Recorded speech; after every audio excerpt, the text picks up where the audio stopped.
Hello everyone, this is Lurch from Ireland Gaming and I'm here in From the Depths to bring you my very first Let's Play. I've already put quite a bit of time into this game and I sort of fell in love with it after getting over the initial learning, well, it's not even a learning curve, it's a bit of a cliff. But once you get past the initial learning, oh my god, the stuff you can do in this game, it's probably the most like comprehensive builder I've seen so far. You know, sandbox. It's got so many different things. I mean, I haven't even built a spaceship yet. I haven't built a submarine. Well, not on purpose anyway. Um, and I've already put like 150 hours into the game. So, yeah, much of that is probably spent in the vehicle designer, just playing with the different mechanics of the game. But without further ado, let's start a brand new campaign. And we're going to use more or less default settings for this. Maybe drop the resources a wee bit. I find you can sort of game the AI a bit quite easily. The campaign's not terribly challenging if you use good designs, but it can sort of resource starve you a little bit. So yeah, we're going to leave the enemy design difficulty as it is for now, because at the very start, the Deepwater Guard don't have any advanced designs anyway, and I'll probably scale this up to the higher tiers later on. It depends how the campaign goes. So, bing, off we go. And here we are, the lovely little starting fortress. And the first thing I'm going to do is start tearing big holes in it. So, right, these are Hearthstone extensions. Don't need these for campaigns. Bye bye. That's some free resources back. Don't need all this fuel. Nah. Oil wells, yeah, we need them. What else? Yeah, these engines. Yeah, I'm gonna have to do something about this. Right. First things first. Improving engines. Yeah, I think these can like all go. Oh my. No, not wood there. Right. This is a pretty bad engine design, to be honest. You can get these really efficient, but there's a little bit to be desired in the. Oh no, man! I'm out of metal. No way. What do I need? Scrap. Okay. Well, we're gonna have to leave that for a wee while yet, I think. Hold on. Where do we put the fuel tanks?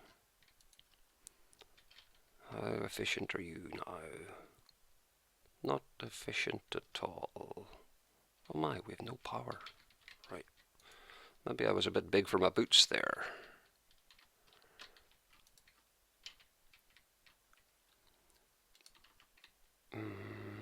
Okay, right. That's gonna have to wait. We need more metals. Don't need any of this stuff, do we? Right, the radar dish. I'm going to make a proper radar station. In fact, do we want to keep this place? Yeah, we'll keep the place. But it's going to need some renovations. So we'll get rid of you. Bye. Clunk. Right, and we'll get rid of you, because I really don't want this to be in any sort of combat at all. Don't need you, you, you, you. Okay, right, that's all of those gone. Off you go. Right, that's some resources collected back. What else can we get rid of? Oh, you. Yeah, I've tried that ship before. It's so cool. It's a beautiful little ship. Let's have a quick look around it. Let's port to the Rapier. Here we are. In the wee cabin there. That's a gorgeous little ship, but it's not terribly effective in combat. So we're going to actually just scrap this thing and build something new ourselves to, you know, make our way in the campaign. So, yeah, okay, wrap, yeah, goodbye, and let's port back to the starting fortress. Okay. Oh, now you are something that we need a lot of. Hello, you.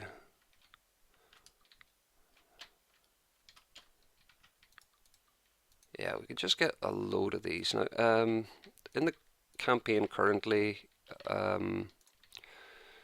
the resources sort of scale up to account for, how many resource gatherers are in the area. So if you go to the map, BM, let's see our resource zone here, and it's in the top right here. Yeah, it doesn't show us unless we mouse over. In the top right, you'll see it's got the natural, metal, oil, scrap, crystal trace.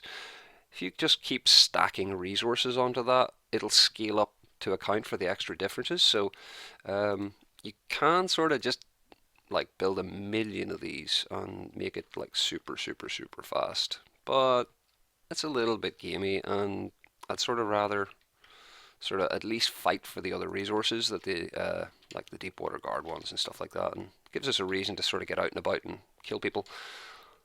So what else do we need to change here?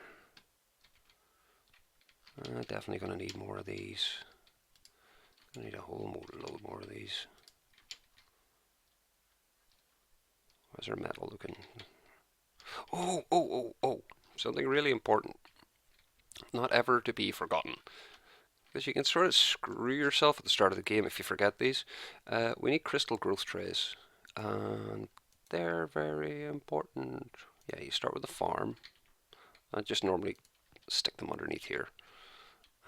Tray. I think each one of these does 20. Yeah, 20. So each one holds 20 crystals, and it has to have 20 in your sort of inventory resources before it'll let you grow more. So if you don't have like enough, how many do I have here? Loads. 1, 2, 3, 4, 5. I've got about 10 there, so that'll need like 200 crystals. If I have less than 200 crystals, oh, there's a thing there. 240. If we have less than 240, it'll slow down our growth rate, and it won't be able to utilize all of the crystal growth chambers here. And yeah, it'll slow down our crystal growth. We need crystals for like AI and lasers and high explosive shells and stuff like that. Oh, hang on, that's a spawn beacon. Yoink. Don't need you. I think that costs crystals. Num num num num crystals. Right. Right. Yeah, the reason I took all the weapons and stuff off this is I don't want this ever to be in combat. So we're just gonna make it like a wee resource gathering outpost, or a place to build stuff if we need it, because it's got a docking clamp. Eek. Symmetry line. Let's put symmetry on. Make this a really powerful engine. It doesn't even need to be really powerful. It's just enough to maybe raise this out of the water if it does get attacked. And it's got 8 superchargers. We just need engine zone fuel tanks. Eek. So yeah, I've heard a lot of numbers thrown about as to what the optimal ratio is. I've done quite a bit of testing myself, and it seems to be basically stack it up in this configuration, which is about the most efficient way that you can do it anyway. For your carburetors anyway, just like cylinder connected to the crankshaft, and then every place that you can put a carburetor. And then the optimal ratio seems to be about 4 to 1. So you see here we have, where's the number? 8 superchargers. So we should be aiming for 8 by 4 is 36. Oh, 36 fuel tanks. That's pretty good. And that changes our fuel usage. And we're currently at 4.2 to the minus 16. So that's like 16 zeros ahead of the zeros. It's really, really, really efficient. And that's enough. And you notice since I added those couple of extra fuel tanks, our power is shot up to like 3,000, where it was, 100 and something before. So yeah, it's really, really effective. So what's next? What on earth are these? Power enters. Oh, I didn't know they were there. Are they generators? Oh no, that's just the top of them. Right, okay. Gotcha. So we've got like 20,000 metal. Scrap starting to come in nicely. 5,000 oil. Cool. Right. I guess the first thing we really need to do is start building a ship of some kind that we can use to sort of get out and bring it to the Deepwater Guard. The reason I don't often make like this fortress powerful in any way is I like to sort of just go out and kick the crap out of everything that's around me. Probably go and peeve off the Onyx Watch near the start of this as well, just for, shits and giggles.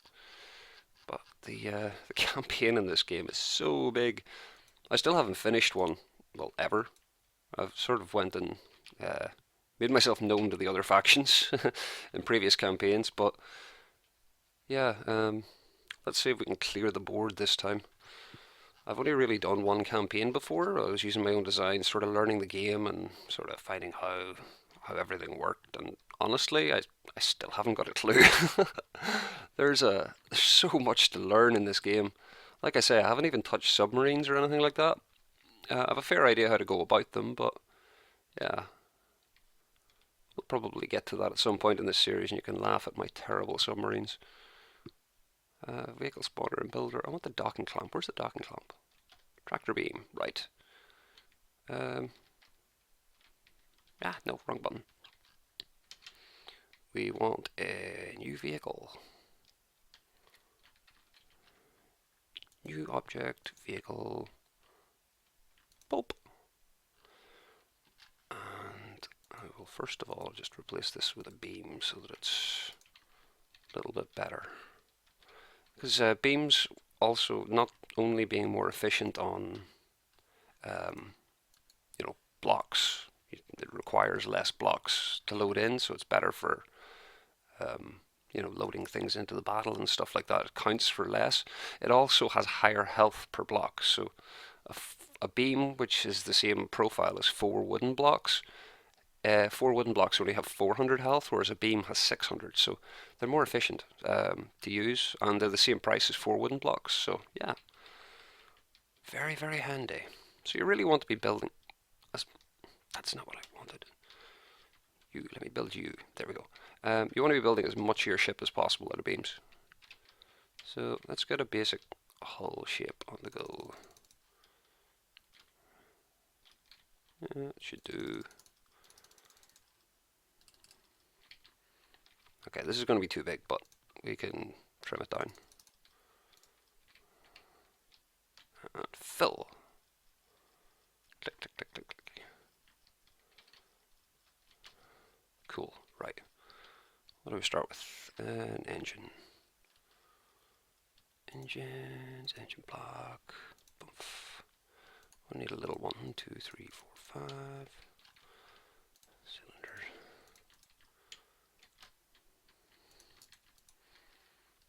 This is the sort of efficient engine. You can stick a cylinder in the end there. This is the efficient sort of engine that I was talking about earlier. Just basically put as many of these on as you can, like every alternate crankshaft, and then fill every gap with... It's a little bit framey. I'm not used to playing this at 30 FPS, which is what I'm recording at, and I've got it synced to my frame rate, so it's a little bit laggier than I used to. And there we go.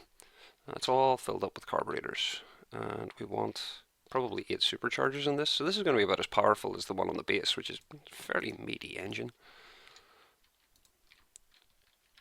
And engines and fuel tanks.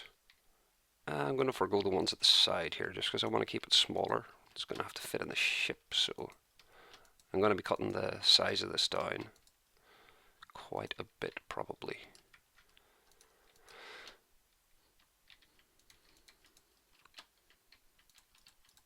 Now, there we go. We have loads of fuel tanks on that, and this is a 2.5K engine. These are 34 fuel tanks. 4.5 to the minus 15. That's good. I like it. Right, and something I always like to do is you want at least 1 fuel storage tank and at least 1 fuel processor. It seems to be a bit of a sort of a requirement. You really don't need that much fuel, and if you build efficient engines, you especially don't. So one of these keeps you topped up for like the whole campaign, and 1 fuel tank is just excess. You don't really need it because these actually have a fuel capacity as well. And yeah, They should sort of, I believe they count towards like your in battle fuel amount, and then this is your excess for the campaign map. But yeah, you really don't need very much. And you know what? This doesn't need to be this efficient. It'll be fine. Get rid of these, make it a little bit smaller. And we lost a little bit of power, a little bit of efficiency, but that's fine. Right, that's a basic engine. Right, we just need to put a basic hull shape down.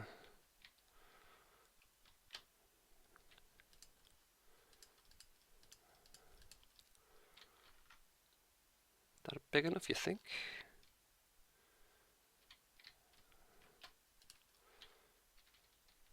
Give me rough armor. Eek.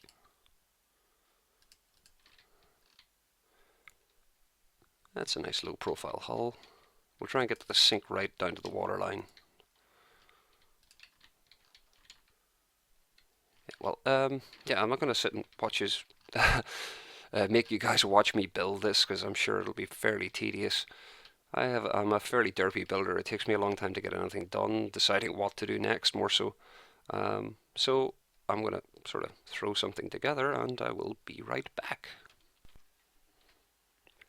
And we're back. And I have a boat, or at least a boaty shaped thing. There's very little in it. Yeah, I put a basic like a missile rack in here. I haven't configured it yet, but it's got a what they call staggered fire upgrade, just for cool factor as much as anything else. And it spreads out your salvo a little bit. And we also have a very important block, the missile block, identify friend or foe, because I plan to use IRs for these. And yeah, if you don't, you get friendly fire. Nobody likes friendly fire.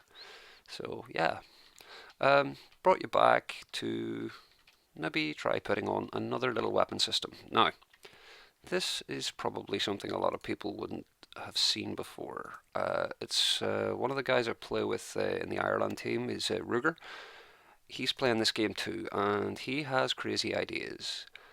There's an interesting thread on the forums about advanced weapon sort of techniques, and this is a cool one. We need an AI local weapon controller. We start with him. We do start with him, yes. Fail safe. These are important. You'll see why in a minute. You need a wireless receiver to connect to the thing, and then we need to put on where are you? Missiles. Missile controller. Right. Have I done this right? I've not. I've done it wrong. Right, okay. Start again. Start with the missile controller. Local weapon controller goes on top. Right. So you're connected there. I need 6-way connectors. You notice I'm not building with symmetry. That will become apparent very soon why I'm doing that. 2, 3. Yeah, that'll do. And we want a missile launch pad facing this way. And then this way. Then this way. Haha, you see what I'm doing? This is on a spin block. It's going to be spinning and rotating the whole time. And we're going to be using what Ruger has dubbed smart bombs. These are essentially like they have none of their own propulsion, and they just use ejectors to get fired. But they have an APN, which uses the fins to like sort of eject to guide itself towards a target, and it is extremely effective and extremely cheap. So we get this put together. Now, this is a wee bit fiddly to build because can't use symmetry. Got to do everything twice, and that is more or less it. Now we need a identify friend or foe. That's really important, and it's just the weapon controller now, I think. And we need the control block as well, but we can put that somewhere else in the hull just to get the thing spinning. Yeah, so we will put our AI, local weapon controller, you can go on top. Or not. Okay, there's another little trick you can do here. Um, Oftentimes in this game, blocks will not allow you to place. As you can see, can't place on that face of a block. But if a block's there already, it will stick to it. It won't break. So if I do this, rotate this, so I'm attaching to this wooden block, and it's reorientated the weapon controller. But if I take this block out, it's still there. Dun dun dun.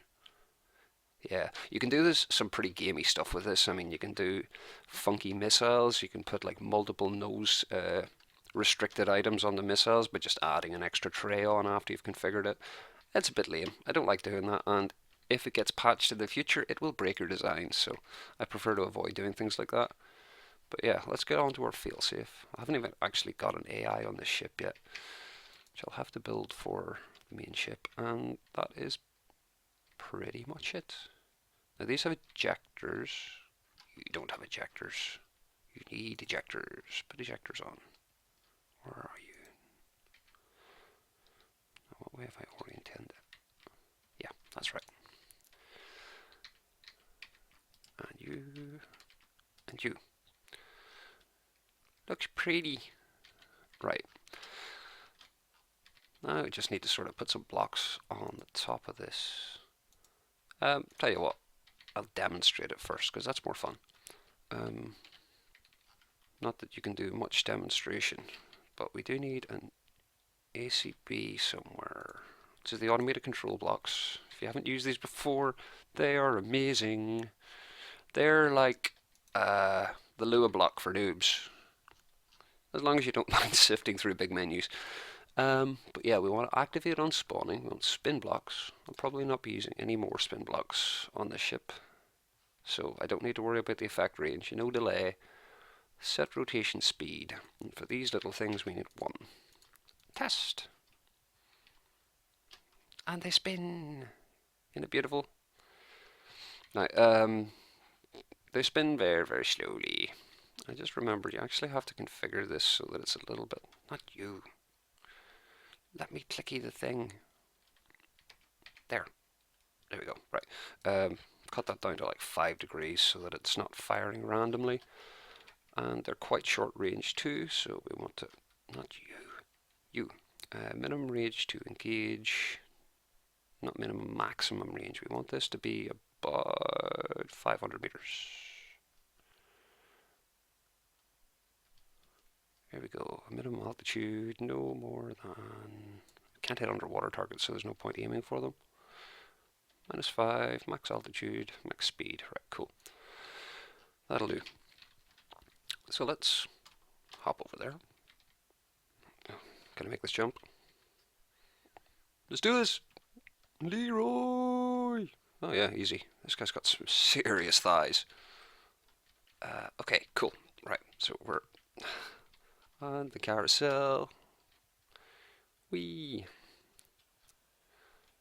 Ah, no! Forgot something important.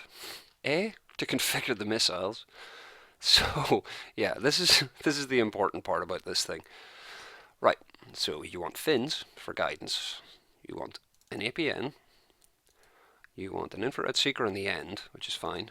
And I'm just going to go with 3 frag warheads. The initial design, he was using 2 of these, just a 2-block missile to cut the reload time and, you know, make sure you have a good range for the ejectors. But we found that 3 long missiles go approximately the same distance, so 3 is more effective. It cuts your reload time a bit, but because they're on a spin block like that, it gives them each rack time to reload before it sends out the next salvo. So, yeah. There's a nice progressive spray on them, 45, 15, 5.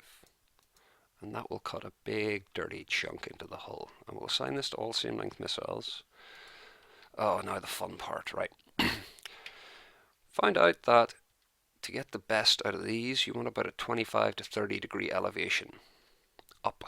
So if we go for now 25, thank you. We go 30. just to be, way cool and all that jazz. Elevation, no, we don't need that. Warhammer arming delay, drop it a wee bit. They're pretty slow warheads, so this isn't such a big deal. You only really ever have to play with this if you're using like super speed thumpers or like using like ramp 0 10k variable thrusters where you're sending them really, really fast to the enemy. But yeah, don't really need that. So I think, yeah, right.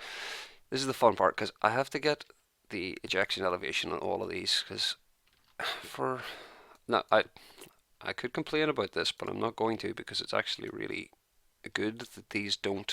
The ejection elevation doesn't change when you assign to all same length missiles.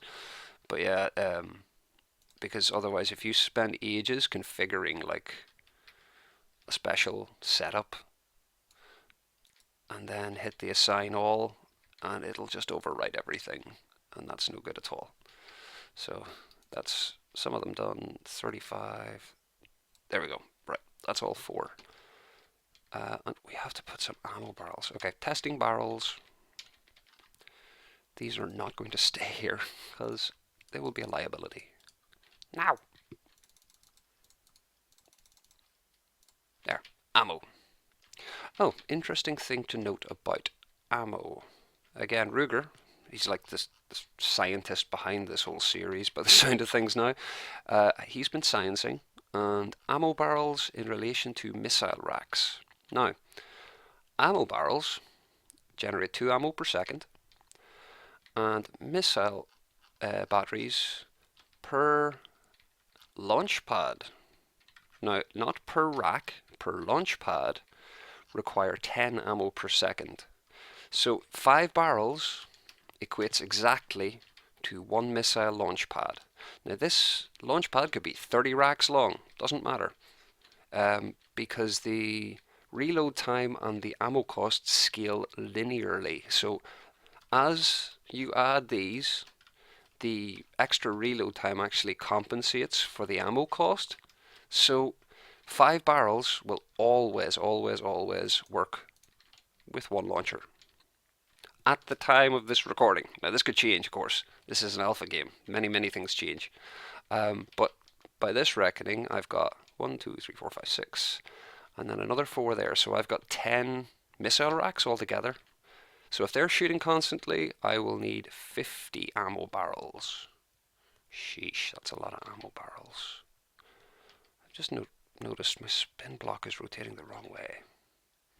It's easy to fix. -1 test. Good boy. Right. And finally, onto the shooty of these things. You probably won't really get much of an idea of what these do. Boop, there we go. Boop, boop. And you see how far they go pretty far, like. Ah, no, why are you no fire? There we go. Distance from launch pad, 300 meters. I thought they shot further than that. I think they actually go further whenever there's an enemy about, because what these things do is, because they have no propulsion, they use the ejection from the ejectors to maintain their altitude and direct the warhead towards the target using the fins. So they're actually really accurate, and they can hit things about 300 or 400 meters away very accurately with 3 frag warheads. That's a lot of damage. And because it's rotating like this, they can fire pretty snazzy, pretty fast. So yeah, it's good stuff. But I think I'm running like really long on this episode, so I'm going to call it there. Hopefully you learned some things. Hopefully you enjoyed the video. I'm going to try and do some more like shaping the hull of this off camera because it's basically done. I have to build the AI still. Maybe add a little bit of stability to it, sink the keel, and do the buoyancy and stuff. But that's all kind of boring stuff. I might bring it back for some of that. But for now, thank you very much for watching. Hey, Robo Dude. And I hope I see you in the next video. Take care, everyone. Peace out.